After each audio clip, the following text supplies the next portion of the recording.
ನಮಸ್ಕಾರ, ನಮ್ಮ ಚಾನಲ್ಗೆ ಸ್ವಾಗತ. ನಾನಿವತ್ತು ಕ್ಯಾರೆಟ್ ಪಲ್ಯ ಮಾಡ್ತಾಯಿದ್ದೀನಿ. ಇದು ಚಪಾತಿ ರೊಟ್ಟಿ ಅನ್ನೋ ಜೊತೆ ಚೆನ್ನಾಗಿರುತ್ತೆ. ಕ್ಯಾರೆಟ್ ಪಲ್ಯ ಸ್ವಲ್ಪ ಫ್ರೆಶ್ ಆಗಿದ್ದಾಗ ಮಾಡ್ಕೊಂಬಿಡೋಕ್ಕಿಲ್ಲ, ಸ್ವೀಟ್ ಬರುತ್ತೆ ಅದು. ಇದಕ್ಕೆ ಒಂದು 2 ಟೇಬಲ್ ಸ್ಪೂನಷ್ಟು ಎಣ್ಣೆ ಹಾಕ್ಕೊಂಡಿದ್ದೀನಿ. ಒಂದೇ ಒಂದು ದಪ್ಪ ಕ್ಯಾರೆಟ್ ತೊಗೊಂಡಿದ್ದೀನಿ ನಾನು. ಮೇಲ್ಗಡೆದೆಲ್ಲ ಸಿಪ್ಪೆ ಎಲ್ಲ ಹೆಚ್ಚಿಬಿಟ್ಟು ತೆಗೆದು ಸ್ವಚ್ಛಾಗಿ ತೊಳ್ಕೊಂಬಿಟ್ಟು ಒಂದು ದಪ್ಪ ಕ್ಯಾರೆಟು, ಒಂದು ಈರುಳ್ಳಿ ತೊಗೊಂಡಿದ್ದೀನಿ.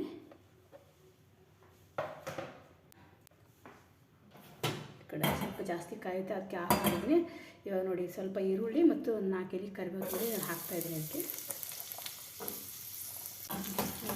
ಸ್ವಲ್ಪ ಎಣ್ಣೆನ ಫ್ರೈ ಮಾಡ್ಕೊಂಡು ಸ್ವಲ್ಪ ಫ್ರೈ ಮಾಡ್ಕೊಂಡು ಈ ಥರ. ಇವಾಗ ಇದಕ್ಕೆ ಕಟ್ ಮಾಡಿ ಈ ಥರ ಈರುಳ್ಳಿ ಥರ ಸಣ್ಣ ಸಣ್ಣದಾಗಿ ಕಟ್ ಮಾಡ್ಕೊಂಡಿದ್ದೀವಿ ನೋಡಿ, ಹಾಕ್ಕೊಂಡು. ತುಂಬ ಈಸಿ ಪಲ್ಯ ಮಾಡೋದು. ಕೊತ್ತಂಬರಿ ಸೊಪ್ಪಿದು ಇನ್ನೂ ಸ್ವಲ್ಪ ಹಾಕ್ತಾಯಿದ್ದೀನಿ. ರುಚಿ ತಕ್ಕಷ್ಟು ಖಾರ ಪುಡಿ ಹಾಕೋಣ. ಅದೆಷ್ಟು ಕ್ಯಾರೆಟ್ ತೊಗೊಂಡಿರ್ತೀವಿ ನೋಡಿ, ಸೈಜ್ ನೋಡಿ ಇಷ್ಟು ಹಾಕ್ಕೊಳ್ಳಿ.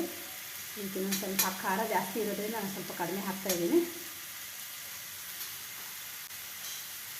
ಇದಕ್ಕೆ ಹುಳಿ ಬೇಡ, ಸಕ್ಕರೆ ಬೇಡ, ಏನೂ ಬೇಡ. ಬರೀ ಖಾರ ಪುಡಿ ಮತ್ತು ಉಪ್ಪು ಅಷ್ಟೇ ಸಾಕು. ಆಮೇಲೆ ಕಡಲೆ ಬೀಜದ ಪುಡಿ ಸ್ವಲ್ಪ ಹಾಕ್ಬಿಡ್ಬೇಕು, ಅಂದರೆ ಚೆನ್ನಾಗುತ್ತೆ ಪಲ್ಯ. ಇವಾಗ ಇದನ್ನು ಚೆನ್ನಾಗಿ ಈ ಥರ ಮಿಕ್ಸ್ ಮಾಡ್ಕೊಳ್ಳೋಣ. ಎಣ್ಣೆಯಲ್ಲಿ ಕಡಾಯಿ ಸ್ವಲ್ಪ ಚಿಕ್ಕದಾಗಿ ಆಯಿತು, ಇದಕ್ಕೆ ಇಷ್ಟೇ ಸಾಕಾಗುತ್ತೆ ಅಂದ್ಕೊಂಡು ಅಷ್ಟು ತೊಗೊಂಡಿದ್ದೀನಿ ನಾನು. ತುಂಬ ದೊಡ್ಡದಾದರೆ ಪಾತ್ರೆ ಬೀಳುತ್ತೆ ಅಂಥೇಳಿ ತೊಗೊಳೋದಿಲ್ಲ ಜಾಸ್ತಿ ನಾನು. ಏನು ಪಲ್ಯ ಎಷ್ಟು ಸೈಜ್ ಎಷ್ಟು ಮಾಡ್ತಿರ್ತಿಲ್ಲ, ಆ ಒಂದು ಅಂದಾಜು ಮೇಲೆ ಪಾತ್ರೆಗಳನ್ನು ಯೂಸ್ ಮಾಡಬೇಕು, ಈಸಿ ಆಗುತ್ತೆ.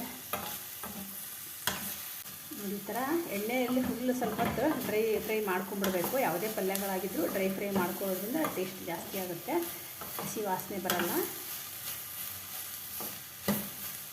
ಸ್ವಲ್ಪ ಉರಿ ಸಣ್ಣ ಇಟ್ಬಿಟ್ಟು ಈ ಥರ ಡ್ರೈ ಫ್ರೈ ಮಾಡ್ಕೊಂಡ್ಬಿಟ್ಟು ಇವಾಗ ನೀರು ಹಾಕೋಣ ಇದಕ್ಕೆ.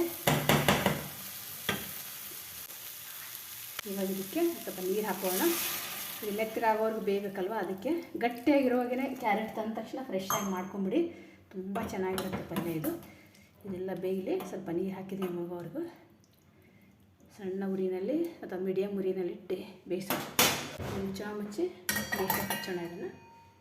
ಇದಕ್ಕೆ ಸ್ವಲ್ಪ ಇದು ಕಡಲೆ ಬೀಜದ ಪುಡಿ. ಇದು ಕಡಲೆ ಬೀಜನ ಸಿಪ್ಪೆ ತೆಗೆದು ಎಲ್ಲ ಕ್ಲೀನ್ ಮಾಡಿ, ಸಿಪ್ಪೆ ಎಲ್ಲ ತೆಗೆದು ಹುರಿದು ಸಿಪ್ಪೆ ತೆಗೆದು ಕ್ಲೀನ್ ಮಾಡಿ ಮಿಕ್ಸಿಗೆ ಹಾಕಿ ಇಟ್ಕೊಂಡಿರೋದು. ಸ್ವಲ್ಪ ತರಿಯಾಗಿರಬೇಕು, ತುಂಬ ದಪ್ಪನೂ ಇರಬಾರ್ದು. ಅದನ್ನು ಸ್ವಲ್ಪ ಹಾಕ್ತಾಯಿದ್ದೀನಿ, ತುಂಬ ಟೇಸ್ಟಿಯಾಗಿರುತ್ತೆ ಹಾಕಿದ್ರೆ. 1 ಟೇಬಲ್ ಸ್ಪೂನಷ್ಟು ಹಾಕ್ಕೊಂಡಿರ್ತೇನೆ. ಇದೇನು ಮಾಡಿಬಿಟ್ರೆ 1 ತಿಂಗಳು 2 ತಿಂಗಳು ಆರಾಮಾಗಿ ಇಟ್ಕೋಬೋದು, ಏನೂ ಆಗೋಲ್ಲ ಅದಕ್ಕೆ.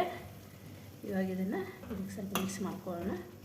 ಕೊತ್ತಂಬರಿ ಸೊಪ್ಪು ಆಮೇಲೆ ಹಾಕಿದ್ರೆ ಚೆನ್ನಾಗಿರುತ್ತೆ, ಬಟ್ ಹೊಟ್ಟೆಗೆ ಒಂದೊಂದ್ಸಲ ಹಸಿ ಸೊಪ್ಪು ಹಾಗೆ ಹೀಗೆ ಸ್ವಲ್ಪ ನೋಡಿ ಕ್ಲೀನ್ ಮಾಡಿರಲ್ಲ ಅದು ಇದು ಅಂತ ಹೊಟ್ಟೆಗೆ ಪ್ರಾಬ್ಲಮ್ ಆಗೋದು ಅಂತ ನಾನು ಬೇಯಿಸೇ ಬಿಡ್ತೀನಿ ಹಾಕಿ.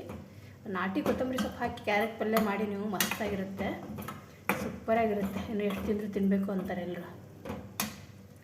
ತುಂಬ ಸಿಂಪಲಾಗಿರುವಂಥ ಕ್ಯಾರೆಟ್ ಪಲ್ಯ ರೆಡಿ ಆಯಿತು. ಇವಾಗ ಇದಕ್ಕೆ ಒಂದು ಸ್ವಲ್ಪ ನೀರು ಹಾಕೋಣ ರಸಕ್ಕೋಸ್ಕರ.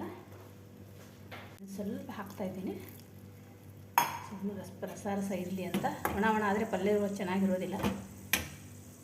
ಚಪಾತಿ ರೊಟ್ಟಿ ಅನ್ನದ ಜೊತೆ ತಿನ್ಬೋದು. ಸೈಡಲ್ಲಿ ಅನ್ನದ ಜೊತೆಗೆ ಸಾರು ಅನ್ನ ಹಾಕೊಂಡಾಗ ಇದು ಸ್ವಲ್ಪ ಕ್ಯಾರೆಟ್ ಪಲ್ಯನ ಹಾಕೋಬೋದು. ಇವಾಗ ಇದಾಗಿದೆ, ಆಫ್ ಮಾಡ್ತಾಯಿದ್ದೀನಿ ನೋಡಿ. ಕ್ಯಾರೆಟ್ ಪಲ್ಯ ರೆಡಿಯಾಗಿದೆ. ನಿಮ್ಗೆ ಇಷ್ಟ ಆದರೆ ದಯವಿಟ್ಟು ಒಂದು ಲೈಕ್ ಮಾಡಿ, ಸಬ್ಸ್ಕ್ರೈಬ್ ಮಾಡ್ಕೊಳ್ಳಿ. ತುಂಬ ಚೆನ್ನಾಗಿರುತ್ತೆ ಚಪಾತಿ ರೊಟ್ಟಿ ಅನ್ನದ ಜೊತೆಗೆ. ನಮಸ್ಕಾರ.